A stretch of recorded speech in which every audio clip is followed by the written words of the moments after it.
Hello दोस्तों, कैसे हो? दोस्तों, वेलकम टू माय चैनल। आप सभी लोगों का स्वागत करता हूं। तो दोस्तों, आज हम डिस्कस करने वाले हैं स्ट्रेंथ ऑफ मटेरियल के डिफरेंट टाइप्स ऑफ लोड के बारे में। ओके, तो दोस्तों आज का जो सेशन है थोड़ा लंबा चलने वाला है, तो पेशेंस रखिएगा और पूरा देखिएगा। तो चलिए टाइम वेस्ट ना करते हुए स्टार्ट करते हैं। ओके, आज जो करने जा रहे हैं हम सॉम लोड। दोस्तों, what is the load? Load का डेफिनेशन क्या है? Load is basically a external force और कपल बोल सकते हैं, ठीक है। और external load is a external member और फोर्स और couple which is subjected to a body on its functionality। Okay, तो कोई भी एक बॉडी है, वो कोई भी काम कर रहा है, कुछ भी फंक्शन चल रहा है उसका, तो उस फंक्शनैलिटी के दौरान अगर हम एक्सटर्नली कोई फोर्स या कपल उसमें देंगे तो उसको हम लोग क्या बोलेंगे? लोड। क्लियर? तो मैं दोस्तों यहाँ पे डेफिनेशन नहीं लिख रहा हूँ, तो आप लोग लिख लीजिएगा। तो load is a external force और a couple subjected to a body on its functionality। ओके, उसके फंक्शनैलिटी के टाइम जो एक्ट होता है वही लोड होता है, ठीक है। लोड को हम लोग डिफरेंट, मतलब किसी के रेस्पेक्ट में, किसी के बेसिस पे हम लोग डिफरेंट टाइप से इसको क्लासिफाई कर सकते हैं कि कितने तरह का लोड्स है, ठीक है। तो first of all, first case on the basis of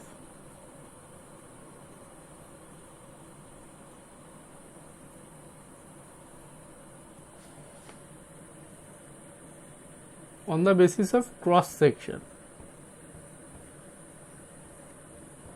okay, on the basis of cross section load को हम लोग कितने टाइप्स में डिवाइड कर सकते हैं ये देखेंगे, ठीक है। तो ये फर्स्ट कंसिडरेशन है कि बेसिस किसको बेस करके, क्रॉस सेक्शन को बेस करके लोड को कितने टाइप से हम लोग बोल सकते हैं। तो लोड को हम लोग यहाँ पे दे रहे हैं, ठीक है। लोड को कैसे डिवाइड कर रहे हैं? फर्स्ट है एक नॉर्मल लोड, नॉर्मल, और एक होगा टेंजेंशियल। ओके, तो नॉर्मल किसे बोलते हैं? Normal means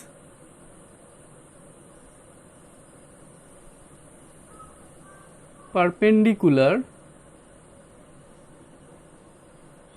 to the cross section.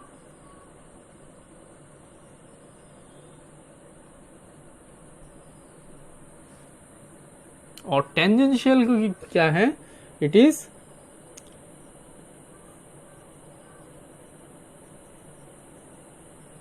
Parallel to the cross section.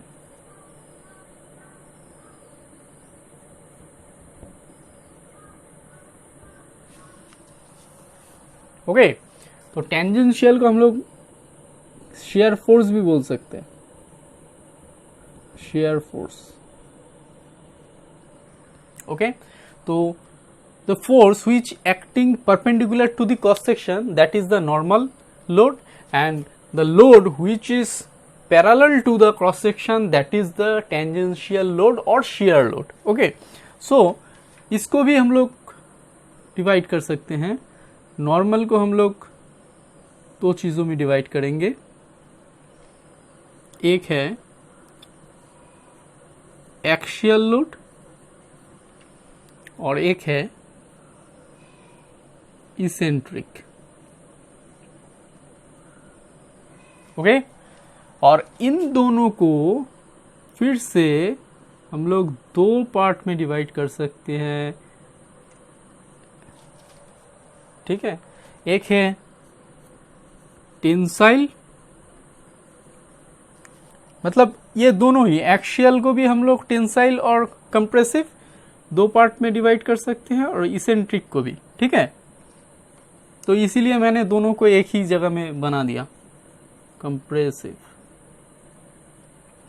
ठीक है। तो एक्सियल का भी दो पार्ट है, टेंसाइल या कंप्रेसिव, इसेंट्रिक का भी दो पार्ट है, इस टेंसाइल या कंप्रेसिव। नेक्स्ट इसमें आता हूं टेंजेंशियल। टेंजेंशियल में दो पार्ट है, एक है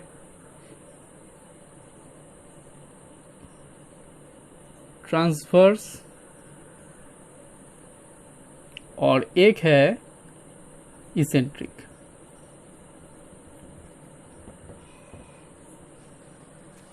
क्लियर। तो ये हो गया मेरा लोड का classification on the basis of cross section, ठीक है। तो दोस्तों मैं यहाँ पे टोटली आपको ये करके दे दिया, लेकिन ये जो चीजें हैं इनको थोड़ा समझना जरूरी है। तो मैं पार्ट बाय पार्ट एक एक चीज को यहाँ पे कवर करने जा रहा हूँ। तो मैं इसको इरेज कर रहा हूँ, फिर इसका हर एक का डिस्क्रिप्शन मैं यहाँ पे दूंगा, ठीक है। तो मैं इसको इरेज कर देता हूँ, ठीक है।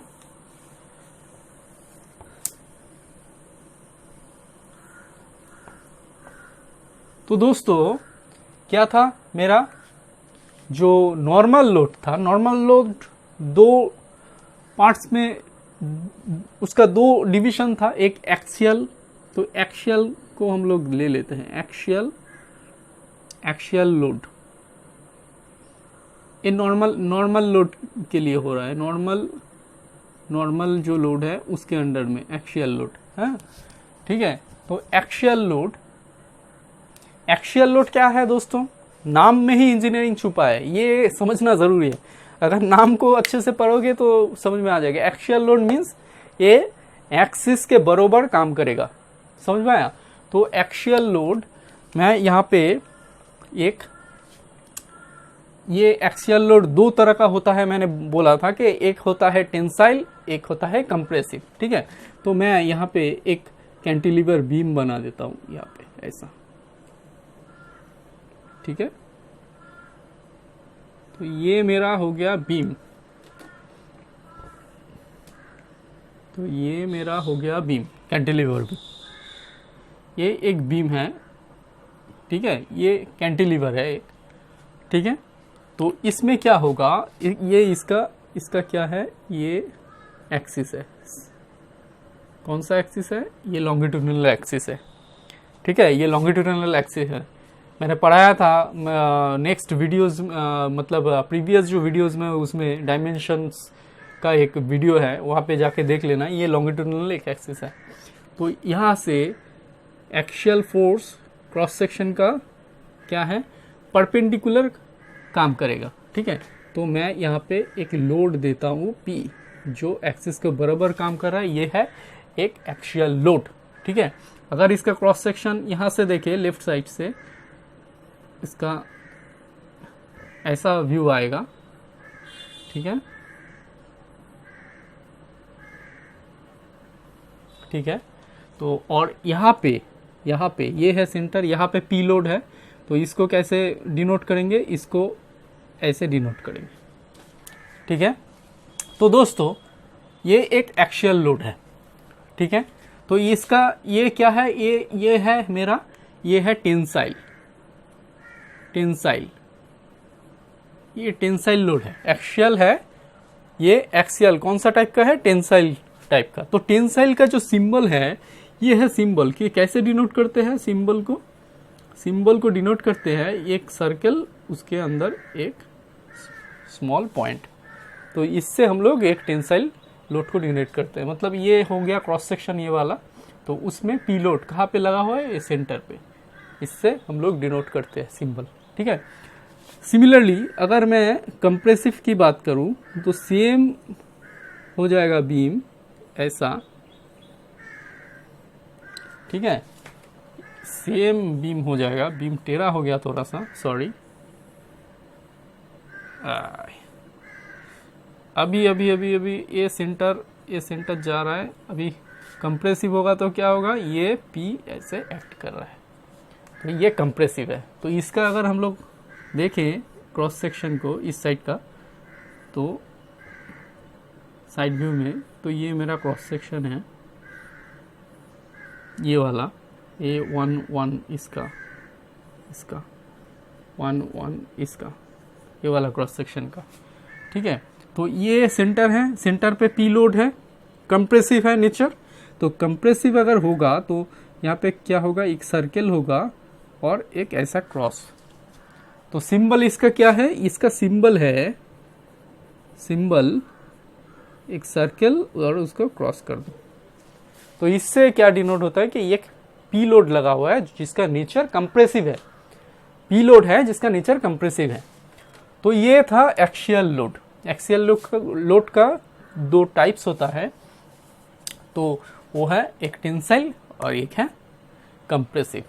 समझ में आ गया, ठीक है। नेक्स्ट, और ये एक्सियल क्यों है, मैंने बोला कि एक्सिस के बराबर काम करेगा लॉन्गिट्यूडिनल एक्सिस, और परपेंडिकुलर एक्सियल लोड जो है नॉर्मल लोड के अंडर में आता है। Normal load means it is perpendicular to the cross section. तो perpendicular to the cross section जो एक्सिस रहेगा उसका एक्सिस के बराबर काम करना पड़ेगा, मींस ये 90 डिग्री क्रिएट करेगा क्रॉस सेक्शन के साथ ये एक्सिस। सो इसीलिए this is the axial load. Clear, समझ में आ गया। मैं इसको इरेज कर रहा हूं। फिर नेक्स्ट जो पार्ट था वहां पे नॉर्मल, मैं नॉर्मल लोड की बात कर रहा हूं। नॉर्मल लोड का जो दो टाइप्स था, एक्सियल लोड मैंने पढ़ा दिया अभी। नेक्स्ट आएगा इसेंट्रिक।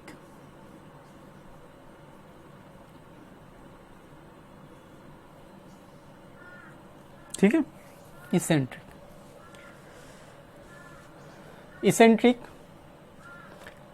इसेंट्रिक में क्या होगा, देखो दोस्तों,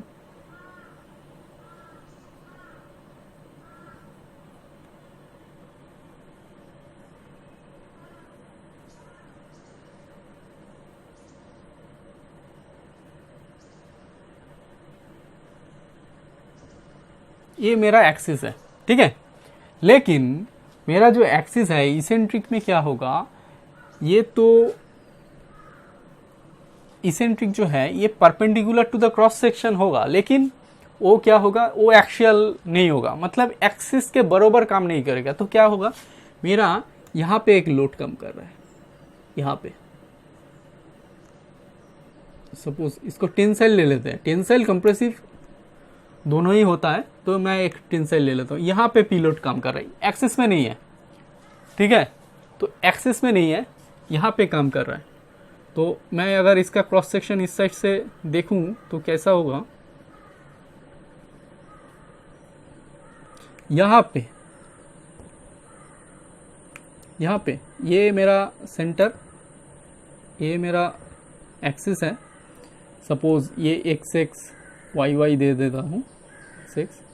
तो मेरा जो काम कर रहा है ये यहाँ पे काम कर रहा है, ये सेंटर पे नहीं काम कर रहा है, ठीक है। तो मेरा ये हो गया क्रॉस सेक्शन, ठीक है, यहाँ पे काम कर रहा है इस पॉइंट पे, ठीक है। तो ये जो डिस्टेंस है मैं दे देता हूँ, ये जो डिस्टेंस है ये सपोज ई है, सपोज एक्स देता हूँ, एक्स ई नहीं एक्स देता हूँ, एक्स। तो इसका जो इफेक्ट आएगा, इफेक्ट्स क्या इफेक्ट आएगा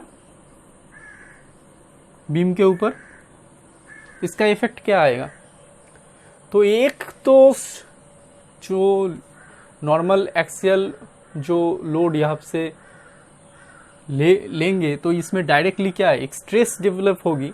लेकिन ये एक्सियल लोड नहीं है, ये क्या है, इसेंट्रिक। इसेंट्रिक क्यों बोल रहे हैं, तो देखें यहाँ पे ये एक्सिस पे काम नहीं कर रहा है, यहाँ पे डिस्टेंस है, ठीक है, एक्स डिस्टेंस। तो मेरा, मैं अगर एक ऐसे फ्री बॉडी डायग्राम बनाऊं तो एक लाइन है, मतलब एक्सिस है। तो मेरा लोड P ऐसे काम कर रहा है, ये वाला X है, ठीक है। तो ये जो AB लाइन है, AB लाइन है, तो AB लाइन में ये फोर्स कैसे एक्ट करेगा, एक पॉइंट लोड है, इसको अगर दिखाएंगे तो कि इस पॉइंट पे काम कर रहा है, तो ये मेरा एक क्या हो जाएगा, मोमेंट देगा। ठीक है, ये मुझे एक बेंडिंग मोमेंट देगा जिसे हम m से डिनोट करते हैं, और जिसका वैल्यू क्या होगा, p इंटू एक्स, और क्या होगा इसका यूनिट न्यूटन मीटर में। ठीक है, तो p इंटू एक्स होगा इसका वैल्यू। तो इसमें डायरेक्टली क्या इफेक्ट्स आएगा, एक तो स्ट्रेस जनरेट होगा, इफेक्ट्स, एक तो डायरेक्ट स्ट्रेस जनरेट होगा जिसको डायरेक्टली हम लिखेंगे p बाई ए।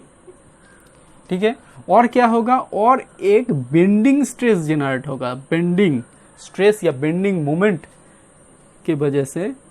तो ये बेंडिंग स्ट्रेस, ये इफेक्ट मिलेगा, ये फॉर्मूला था बेंडिंग का।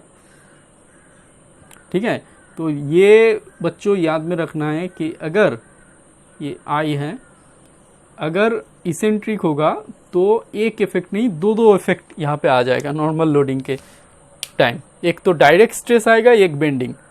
ठीक है, तो समझ में आया।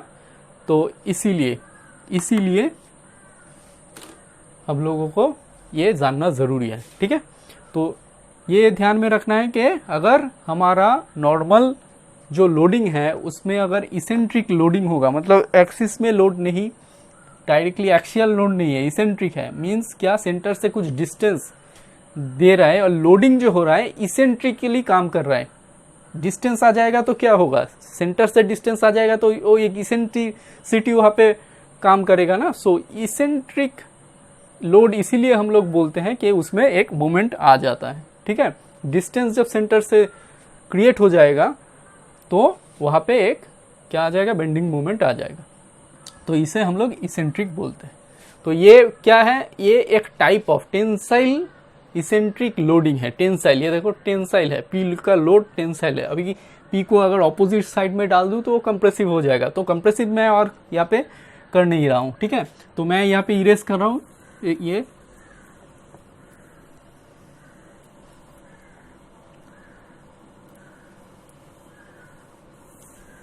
तो दोस्तों यहाँ पे ये कंप्लीट हो गया, क्लियर।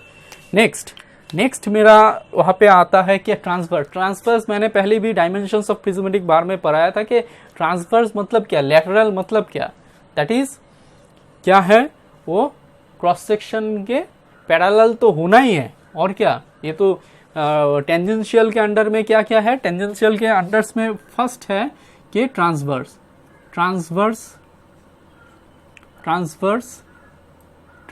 लोड। ट्रांसवर्स में क्या आता है, ट्रांसवर्स में वही आता है कि जो लोड क्या है, क्रॉस सेक्शन के पैरेलल है, और ट्रांसवर्स और लेटरल मींस जो सेंट्रोइड से पास करेगा। ठीक है, तो मैं यहाँ पे ये एक बीम है,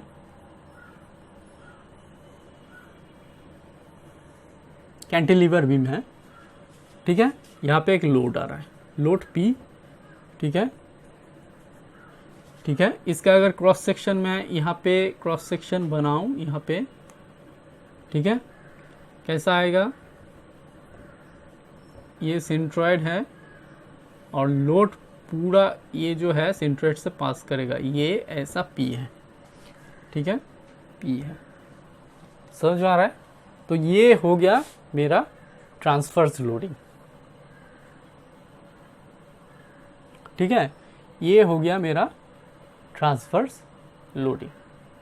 ठीक है, तो दोस्तों यहाँ पे ट्रांसवर्स लोडिंग होने से क्या होगा, देखो यहाँ पे ट्रांसवर्स लोडिंग से क्या होगा, ट्रांसवर्स लोडिंग होने से एक तो मुझे इफेक्ट क्या आएगा, इफेक्ट्स जो आएगा, डायरेक्ट इफेक्ट वही आएगा, यहाँ पे डायरेक्ट एक इफेक्ट आएगा इसमें।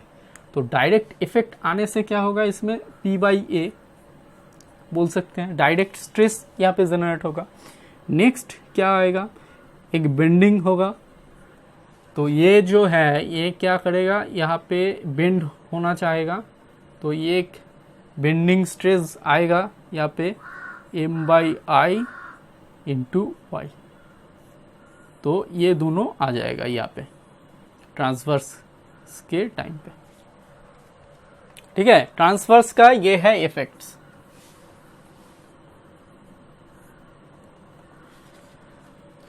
क्लियर? ओके, सो इसको इरेज करता हूं। फिर नेक्स्ट हम लोग जाते हैं, ट्रांसवर्स हो गया और इसेंट्रिक। ये वाला इसेंट्रिक किसका है? This is the tangential eccentric load. ये वाला है eccentric, but this is the tangential का जो इसेंट्रिक लोडिंग होता है वो कैसा होता है। ठीक है, फिर से एक बीम है, कैंटिलीवर बीम है, यहाँ पे पी लोड है। ठीक है, ये मेरा आ गया, ये मेरा यहाँ पे क्रॉस सेक्शन है। ठीक है, क्रॉस सेक्शन है,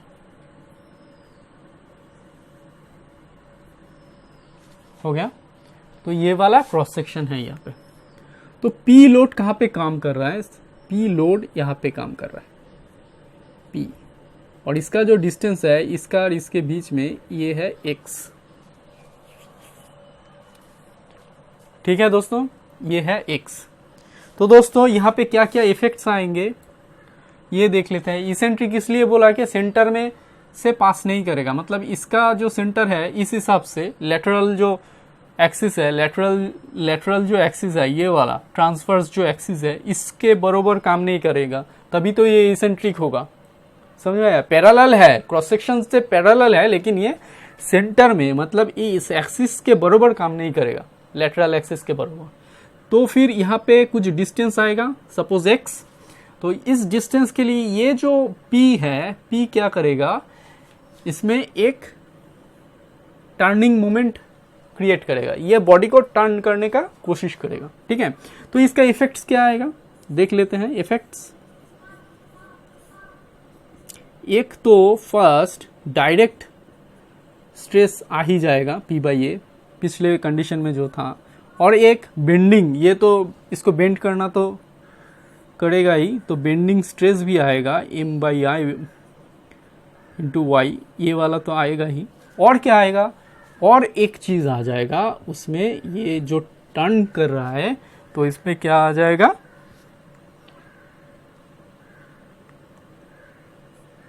ये टॉर्शनल स्ट्रेस आ जाएगा। ठीक है, टॉर्शनल स्ट्रेस, इसको इससे डिनोट करते हैं T/J × R। ठीक है, ये आ जाएगा टॉर्शन। ओके, टॉर्क, ये टॉर्शनल जो है स्ट्रेस, टॉर्शनल स्ट्रेस ये आ जाएगा। ठीक है, इसको सिग्मा टॉर्शन भी दे सकते हैं, टॉर्शन। तो ये टॉर्शनल स्ट्रेस यहाँ पे क्रिएट हो जाएगा।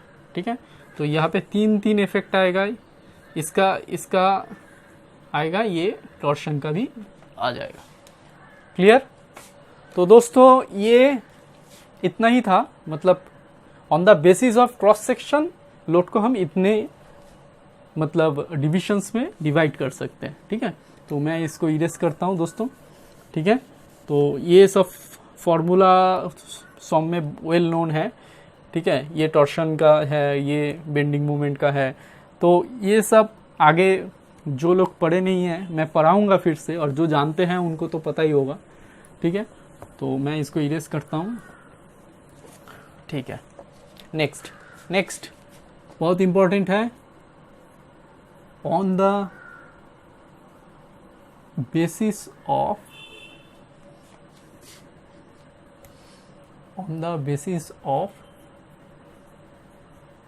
डिस्ट्रीब्यूशन।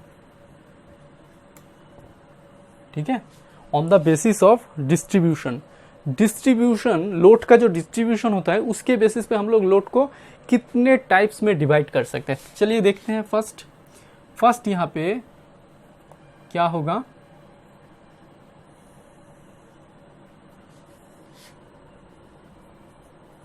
पॉइंट लोड और डिस्ट्रीब्यूटेड लोड, पॉइंट लोड। अच्छा, पॉइंट लोड सिर्फ कॉन्सेंट्रेटेड पॉइंट लोड ही नहीं होगा, कॉन्सेंट्रेटेड मोमेंट्स भी हो सकता है।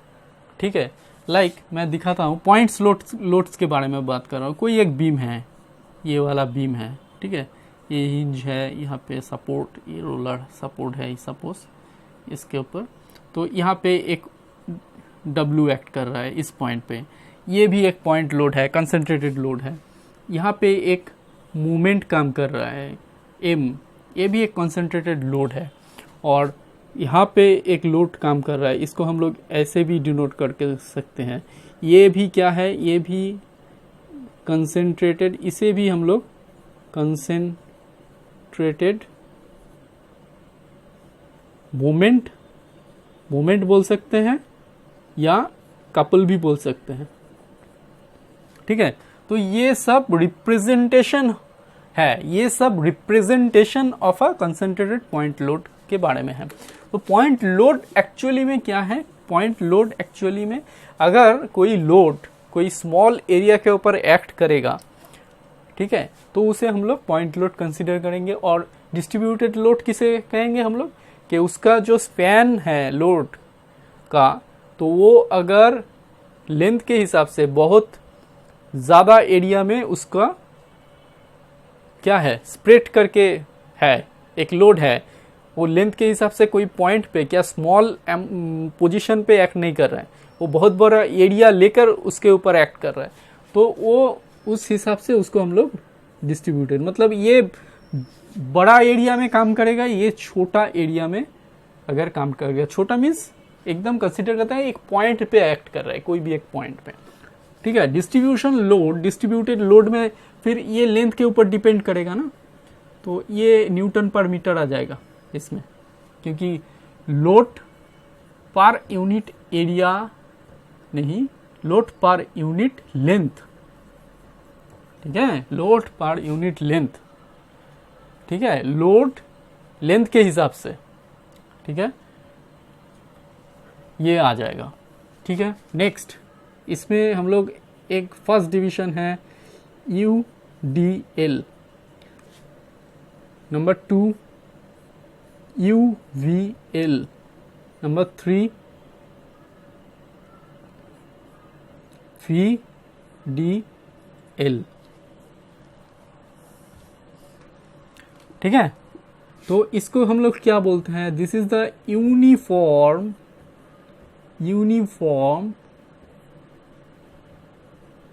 डिस्ट्रीब्यूटेड लोड, और इसे क्या बोलते हैं? यूनिफॉर्म वेरिंग लोड, और इसे क्या बोलते हैं? Varying distributed load. क्लियर?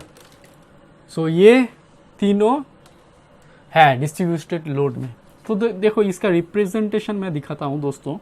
तो कहीं पे भी ये मैं एक कैंटिलीवर बीम दे रहा हूँ यहाँ पे, तो बहुत सारे किताबों में भी ऐसा दिया रहता है, ऐसा कि ये हो गया दोस्तों मेरा UDL। ठीक है, बच्चे तो करेंगे ही क्योंकि बुक्स में भी ऐसा दिया हुआ है, ये हो गया UDL, लेकिन ये गलत रिप्रेजेंटेशन है UDL का। ठीक है, देखो दोस्तों यहाँ पे लोड यहाँ पे ज़्यादा कम हो रहा है, वेरी कर रहा है, तो कैसे ये यूनिफॉर्मली डिस्ट्रीब्यूटेड लोड हो गया? ठीक है, इसका मतलब है ये गलत रिप्रेजेंटेशन है। तो अब जब भी आप लोग UDL बनाएंगे तो क्या करना पड़ेगा? इसको ऐसे बनाना है। ठीक है, तो इसको सपोज इतना तक दे रहा हूँ, तो ये एकदम देखो यहाँ पे लोड्स हर एक जगह सेम, तो यूनिफॉर्म जो है ये होगा। तो UDL को हम लोग आज से ऐसा ही बनाएंगे। ठीक है, तो ध्यान में रखना है कि UDL का रिप्रेजेंटेशन जो है ये ऐसा होता है। ठीक है, नेक्स्ट,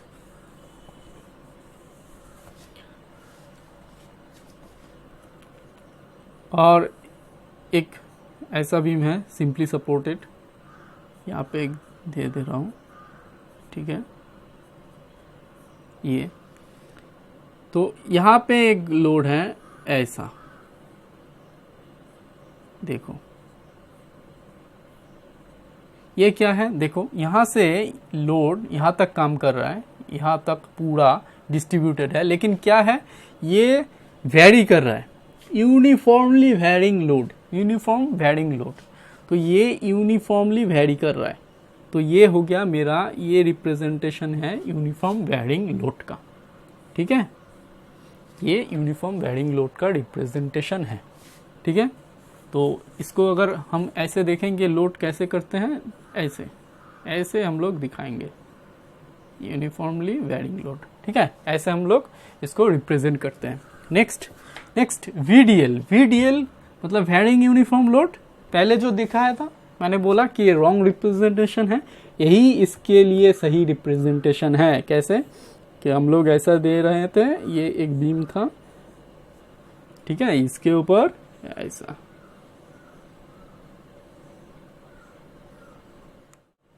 ऐसा एक बीम है, बीम के ऊपर,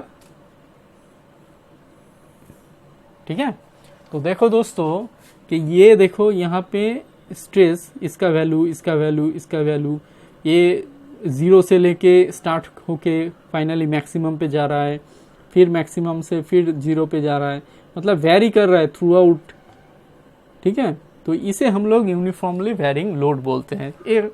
ये थोड़ा सा साइन कर्व जैसा दिखता है ना, पढ़े थे ना हम लोग साइन कर्व जैसा, तो ऐसा ही कुछ यहाँ पे भी है, ठीक है। तो ये है वेरिंग डिस्ट्रीब्यूटेड लोड, समझ में आया। तो दोस्तों इस हिसाब से on the basis of distribution हम लोग लोड को ऐसे क्लासिफाई कर सकते हैं, ठीक है। नेक्स्ट,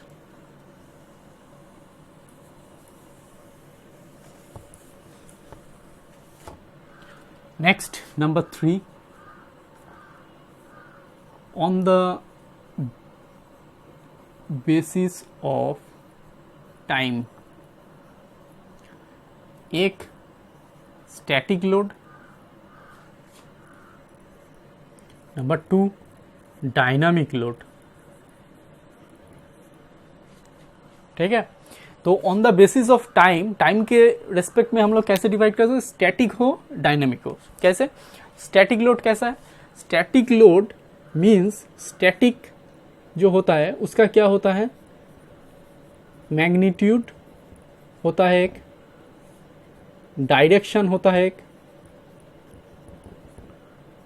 और क्या होता है, और एक होता है नेक्स्ट क्या, पॉइंट ऑफ एप्लीकेशन।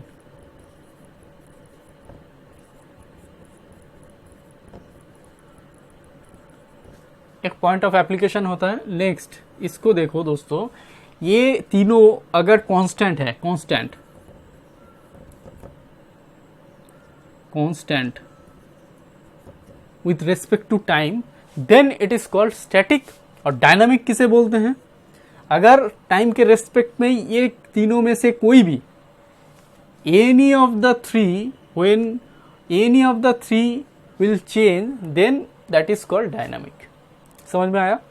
और ज्यादा कुछ नहीं बोलूंगा इसमें, बहुत ही सिंपल सा केस है कि स्टैटिक क्या है, स्टैटिक है magnitude, direction, point of application, ये अगर टाइम के रेस्पेक्ट में कांस्टेंट रहेगा तो उसे स्टैटिक लोड बोलेंगे। और डायनामिक टाइम के हिसाब से अगर इन तीनों में से किसी का भी चेंज हो रहा है तो वो हो जाएगा डायनामिक लोड, ठीक है। तो स्टैटिक लोड क्या है, इसका एक एग्जांपल देते हैं। एग्जांपल क्या है, सेल्फ वेट। सेल्फ वेट कोई भी, ये एक लोड होता है, तो सेल्फ वेट जो होता है तो वो कभी भी चेंज नहीं होता विथ रेस्पेक्ट टू टाइम, ठीक है। और डायनामिक क्या है, डायनामिक तो ऑल जो क्या होता है, जो पार्ट्स होता है, मतलब मशीन पार्ट्स हो गया, रोटेटिंग शैफ्ट हो गया, ये सब जो है वो डायनामिक होता है। रोटेटिंग शैफ्ट, इसका एग्जांपल ऑफ किसका, एक डायनामिक लोड। ठीक है, नेक्स्ट दोस्तों, नेक्स्ट क्या है, ऑन द बेसिस ऑफ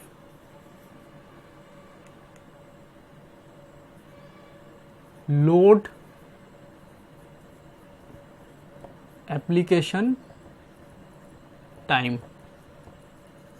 वो था सिर्फ टाइम के रेस्पेक्ट में, और ये होगा लोड का जो एप्लीकेशन हो रहा है उसके टाइम के हिसाब से। मतलब फर्स्ट देखते हैं ग्रेजुअल लोडिंग।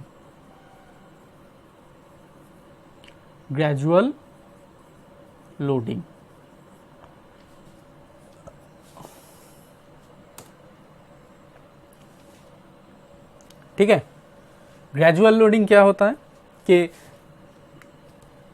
टाइम के हिसाब से लोड भी इंक्रीज कर रहा है, टाइम भी इंक्रीज कर रहा है, लोड भी इंक्रीज कर रहा है। ठीक है, ऐसा कोई लोड ग्रेजुअली, उसे हम लोग बोलते हैं कि टाइम के रेस्पेक्ट में जो लोड है वो क्या है, प्रोपोर्शनली एक इंक्रीज कर रहा है। एक मैं कर्व अगर बनाऊं कि ये जो है लोड वर्सेस टाइम, तो इसका कर्व ऐसा आएगा। मतलब यहाँ पे टाइम भी इंक्रीज कर रहा है, लोड भी इंक्रीज कर रहा है। तो ये सपोज मैक्सिमम लोड है पी मैक्स, तो ये हो गया लोडिंग टाइम। ठीक है, ये हो गया लोडिंग टाइम। समझ में आ रहा है? तो इसका एक एग्जांपल है, हम लोग करते हैं जो टेस्ट यूटीएम पे, वो है इसका ग्रेजुअल लोडिंग का एक एग्जांपल। ठीक है, मतलब टाइम पे के रेस्पेक्ट में हम लोग उसको ग्रेजुअली क्या करते हैं, लोड को इंक्रीज करते हैं। सो नेक्स्ट है दोस्तों, नेक्स्ट है हमारा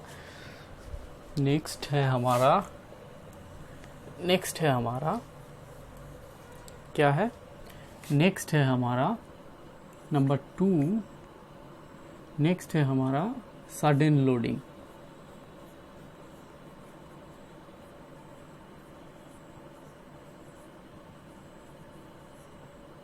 नंबर 2 सडन लोडिंग। तो सडन लोडिंग में क्या है दोस्तों, सडनली हम लोग जो लोड है, मतलब टाइम के रेस्पेक्ट में क्या होता है, वो ग्रेजुअली नहीं इंक्रीज होता है, वो सडनली कहीं पे भी हम लोग अगर लोड देते हैं वो सडन लोडिंग होता है। लाइक उसका अगर एक ग्राफ बनाएंगे हम लोग, ये है आपका लोड वर्सेस टाइम। ठीक है, excuse me, load versus time. ठीक है, this is the load versus time diagram अगर बनाएंगे तो ये हो जाएगा पी मैक्स।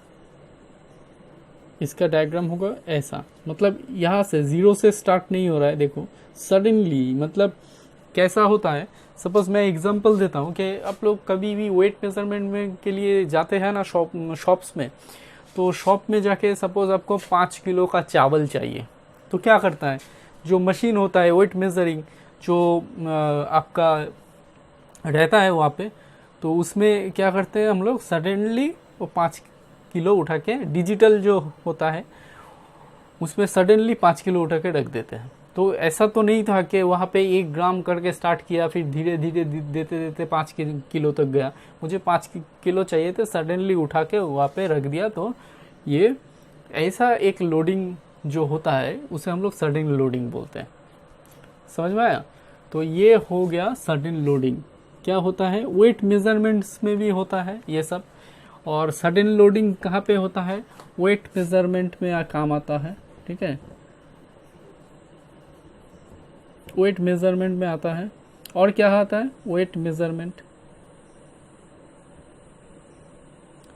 और किस में काम आता है, और जो हमारा कार्स है उसमें ब्रेक में लगता है, क्लच में लगता है।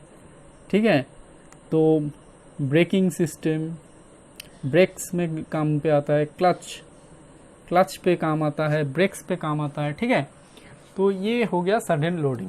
नेक्स्ट जो होता है नेक्स्ट होता है इम्पैक्ट लोडिंग।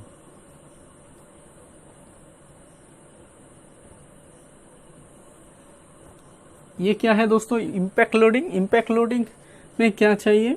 एक तो चाहिए height plus motion.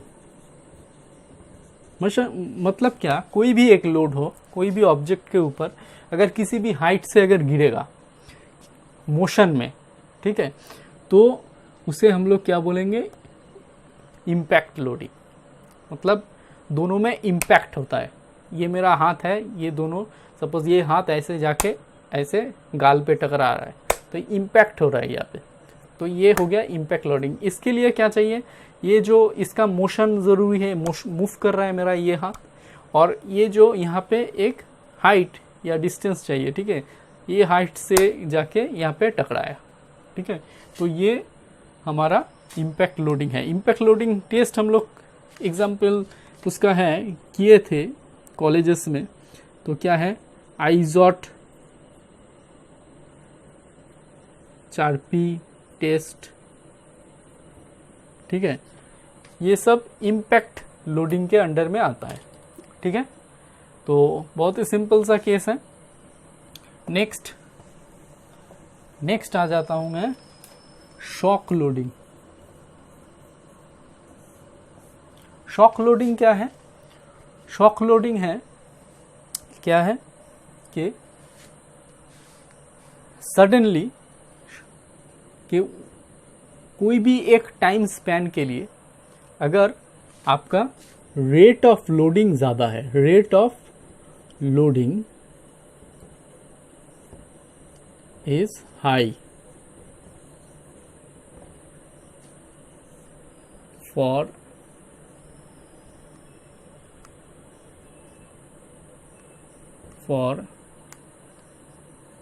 a short span of time, for a short span of time, क्या होगा? रेट ऑफ लोडिंग अगर हाई होगा कोई भी शॉर्ट स्पैन के लिए, कोई भी शॉर्ट टाइम के लिए, तो उसको हम लोग क्या बोलेंगे? Shock loading. Shock loading means इसको हम लोग वेव लोडिंग भी बोल सकते हैं, वेव लोडिंग, ठीक है। तो इसका जो फॉर्मूला है, मतलब इसका जो एग्जाम्पल है, ये कहाँ पे देखने को मिलता है? बॉम्ब ब्लास्ट में जो होता है वो है शॉक लोडिंग, ठीक है। मतलब सडनली टाइम उसके रेस्पेक्ट में बहुत कम है, टाइम के रेस्पेक्ट में rate of loading is higher, much higher, तो वहाँ पे शॉक लोडिंग होता है, ठीक है। तो मतलब कोई भी टाइम के रेस्पेक्ट में ह्यूज अगर लोडिंग हो रहा है किसी भी ऑब्जेक्ट का कहीं पे भी, तो वहाँ पे शॉक लोडिंग हम लोग बोल सकते हैं, ठीक है। तो ये हो गया on the basis of load application. चलो दोस्तों next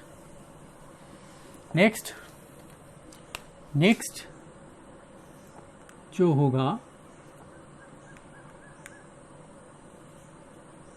5 on the basis of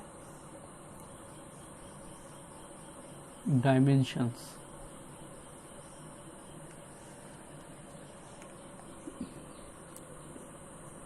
dimension के ऊपर अगर कोई लोड डिपेंड करता है, ठीक है, उस हिसाब से डायमेंशंस के हिसाब से हम लोग अगर लोड को आइडेंटिफाई करेंगे तो क्या कितना टाइप का लोड्स होगा। अगर लोड सपोज वॉल्यूम के साथ वेरी कर रहा है, वॉल्यूम, ठीक है,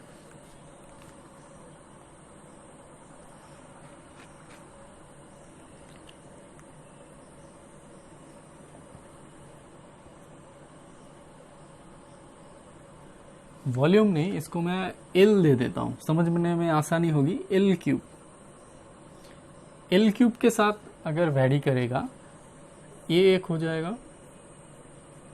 फोर्स अगर एल स्क्वायर के साथ वेरी करेगा, और फोर्स अगर लेंथ के साथ वेरी करेगा, ठीक है। तो ऐसा जो है एक है ऐसा होगा सेंट्रीफ्यूगल फोर्स होगा सपोज, वेट हो सकता है, ठीक है। और इसमें क्या हो सकता है, इसमें प्रेशर हो सकता है, ड्रैग फोर्स हो सकता है, और ये हो सकता है सरफेस टेंशन हो सकता है।